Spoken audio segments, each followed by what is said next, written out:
যে নিম্নচাপটা তৈরি হয়েছিল বর্তমানে সেটা একটা গভীর নিম্নচাপ হিসেবে অবস্থান করছে দক্ষিণ উড়িষ্যার কাছে এবং এটা প্রত্যাশিত গতির অভিমুখ আরও পশ্চিমের দিকে ছত্তিশগড়ের দিকে।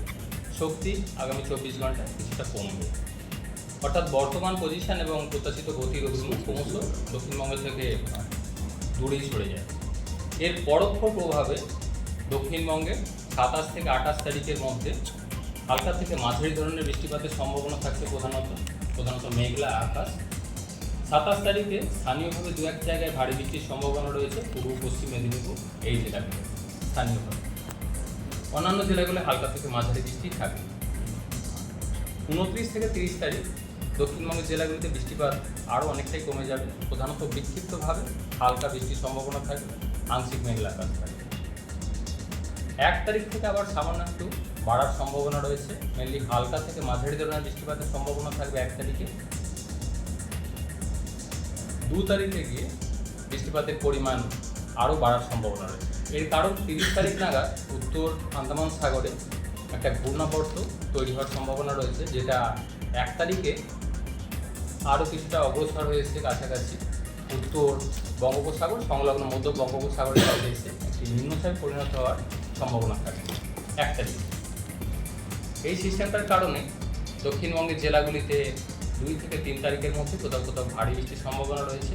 2 তারিখে বিশেষ করে দক্ষিণবঙ্গের দক্ষিণের জেলাগুলো যেমন কলকাতা, হাওড়া, হুগলি, উত্তর দক্ষিণ 24 পরগনা, পূর্ব পশ্চিম মেদিনীপুর, ঝাড়গ্রাম, সেই সাথে নদিয়া, এই জেলাগুলো দু এক জায়গায় ভারী বৃষ্টির সম্ভাবনা রয়েছে 2 তারিখে।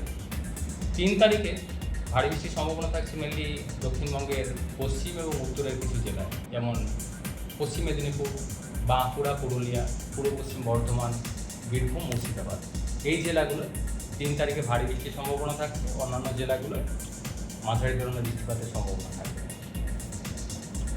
কলকাতা পার্শ্ববর্তী অঞ্চলের জন্য 27 তারিখে প্রধানত মেঘলা আকাশ, 2-1 পশলা হালকা থেকে মাঝারি ধরনের বৃষ্টিপাতের সম্ভাবনা থাকবে। 28 তারিখেও মেঘলা আকাশ, হালকা থেকে মাঝারি ধরনের বৃষ্টিপাতের সম্ভাবনা কন্টিনিউ করছে কলকাতা পার্শ্ববর্তী অঞ্চলের জন্য। তবে এই বৃষ্টিপাত খুব বেশিক্ষণ স্থায়ী হওয়ার মতো না।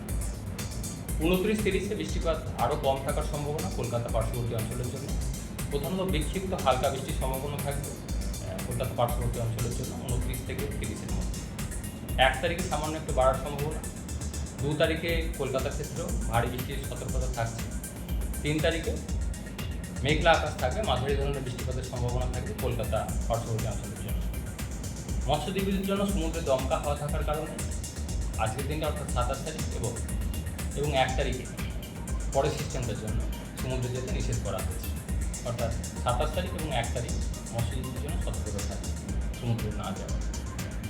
উত্তরবঙ্গের জন্য আগামী 3-4 দিন প্রধানত বিক্ষিপ্তভাবে হালকা থেকে মাঝারি ধরনের বৃষ্টিপাতের সম্ভাবনা থাকছে। 2-1 জায়গায় বজ্রবিদ্যুতের সতর্কতা থাকছে মেনলি 27 থেকে 28-এর মধ্যে। উত্তরবঙ্গের ক্ষেত্রেও বৃষ্টিপাত কিছুটা বাড়ার সম্ভাবনা থাকবে 1 তারিখ থেকে। 2 তারিখে উত্তরবঙ্গে বৃষ্টিপাত আরও বাড়ার সম্ভাবনা থাকবে। 2-1 জায়গায় ভারী বৃষ্টির সম্ভাবনা থাকবে জলপাইগুড়ি, আলিপুরদুয়ার, এই জেলাগুলো 2 তারিখে। 3 তারিখে উত্তরবঙ্গের সমস্ত জেলাগুলোতে 2-1 জায়গায় ভারী বৃষ্টির সম্ভাবনা থাকবে। দিনের তাপমাত্রা মেনলি 29-30 তারিখে কিছুটা বেশির দিকে থাকার সম্ভাবনা রয়েছে কলকাতা পার্শ্ববর্তী অঞ্চলের জন্য 33-34 ডিগ্রি কাছাকাছি থাকার সম্ভাবনা। আর্দ্রতার কারণে অস্বস্তি থাকবে, যেহেতু বৃষ্টিপাত কম থাকার কথা বলা হচ্ছে 29 থেকে 30-এর মধ্যে, সেই কারণে। আর উত্তরবঙ্গে 28-29টা উত্তরবঙ্গে আগামী 3-4 দিন বিক্ষিপ্ত হালকা থেকে মাঝারি ধরনের বৃষ্টিপাতের সম্ভাবনা। 1 তারিখ থেকে বৃষ্টিপাত বাড়ার সম্ভাবনা থাকছে উত্তরবঙ্গের জন্য। যেরকমটা আপনি বললেন পুজোর মাঝখানে একটা পরিস্থিতি তৈরি হয়েছিল যে হয়তো ভাসাতে পারে, তার মানে পুজোর মধ্যে একটা সাধারণের জন্য কিন্তু সত্যি খবর যে বৃষ্টিপাত কম হচ্ছে, সেটা তো বলাই যেতে পারে। বৃষ্টিপাত বাড়ার সম্ভাবনা থাকছে 1 তারিখ থেকে কিছুটা বাড়ার সম্ভাবনা। এক তারিখ মেনলি বৃষ্টিপাত বেশি থাকার সম্ভাবনা রয়েছে 2 থেকে 3-এর মধ্যে, যেটা ভারী বৃষ্টির সতর্কতা থাকছে 2 থেকে 3 তারিখের মধ্যে।